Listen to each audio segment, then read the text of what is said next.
This is section 5.4, problem 6.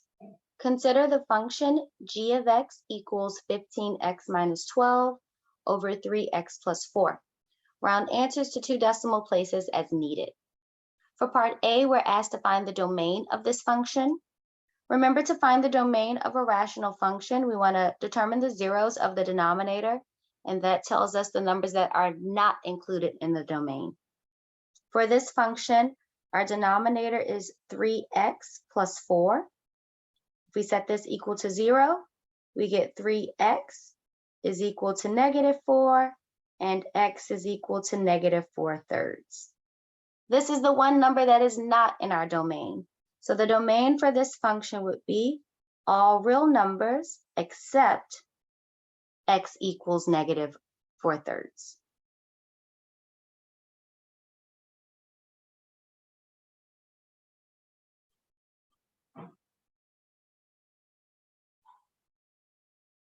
All right, so what's going on at x equals negative 4/3? That actually gives us the answer to part B. The vertical line, x equals negative 4/3, tells us where we have a vertical asymptote. Okay, you can find your vertical asymptotes by finding the values of x that are zeros of your denominator, but not zeros of the numerator. At the vertical line, x equals that number, you have a vertical asymptote. So our vertical asymptote here is x equals negative 4/3. Okay, for our horizontal asymptote, we want to explore what happens to the function g of x as x gets really big and positive and really big and negative.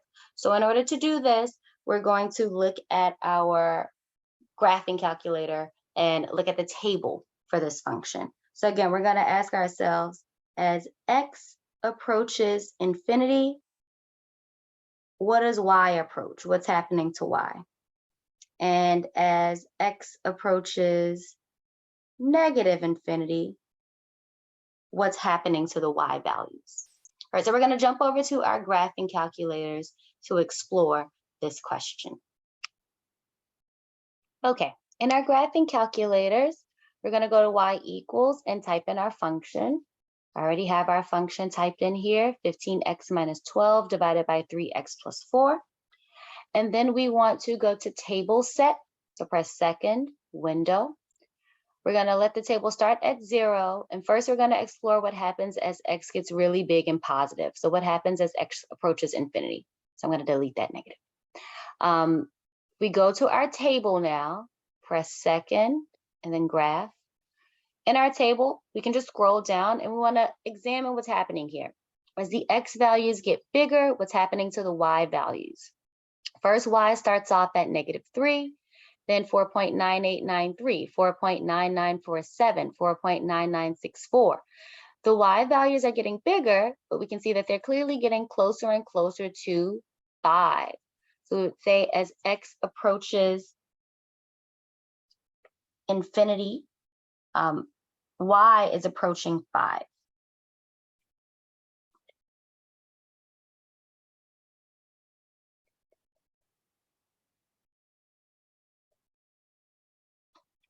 Okay, this tells us that we have a horizontal asymptote at y equals 5, but we still want to look at what's happening at the other side too.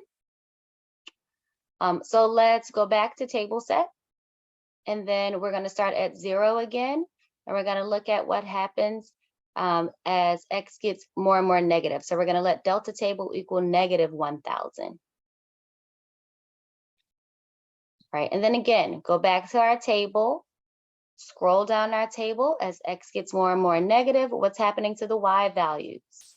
We can see again that as x approaches negative infinity, the y values are getting closer and closer to 5. So we'll say as x approaches negative infinity, y approaches 5. Okay, we're going to put this information together and jump back into our workbook to write out our equation for our horizontal asymptote. Okay, so for part C, we're going to say as x approaches infinity, y approaches 5. And as x approaches negative infinity, y approaches 5. So this tells us that the horizontal line, y equals 5, is our horizontal asymptote. All right, then it brings us to part D. What is the vertical intercept? Show your work and write as an ordered pair. To find the vertical intercept, we're going to plug in 0 for x in the function and solve for y. So that would be computing g of 0. G of 0 would be 15 times 0 minus 12 divided by 3 times 0 plus 4. That's negative 12 divided by 4, which is negative 3. If we write this as an ordered pair, we get that our vertical intercept is at 0, negative 3. Next, we're going to jump to the last 3 problems in this section, E, F, and G. Part E asks us to find the horizontal intercept. To find the horizontal intercept of a rational function, we want to set the function equal to 0 and solve for x. However, for a rational function, if you set it equal to 0, the only time it can be equal to 0 is if the numerator is equal to 0. So we have 15x minus 12 over 3x plus 4 equals 0. This just means that 15x minus 12 would be equal to 0, and solving this gives us 15x equals 12, and x is equal to 12 divided by 15. This simplifies to 4 over 5. So we get that x is equal to 4/5 when our output is 0. So that gives us the ordered pair 4/5, 0 for our horizontal intercept. For F, we'll determine g of 12. Evaluating the function g at x equals 12 means we're going to plug in 12 for x and see what the output of the function will be. So we get g of 12 equals 15 times 12 minus 12 over 3 times 12 plus 4. 15 times 12 is 180, minus 12 gives us 168. And 3 times 12 plus 4 is 40. And then finally, 168 divided by 40 gives us 4.2. So g of 12 is 4.2. And for our very last problem here, part G, we're asked to find the value of x that has g of x equal to 3. To do this algebraically, we'll take the function g and set it equal to 3 and solve for x. 15x minus 12 over 3x plus 4 equals 3.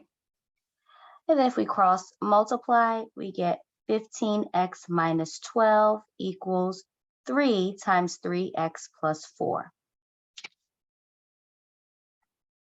Distributing the 3 on the right-hand side gives us 15x minus 12 equals 9x plus 12. If we move all of our x's to one side and all of our constants to the other side, 15x minus 9x would leave us with 6x on the left-hand side. And if we add 12x to both sides, 12 to both sides, 12 plus 12 is 24. So we get 6x equals 24. And finally, x would be equal to 4.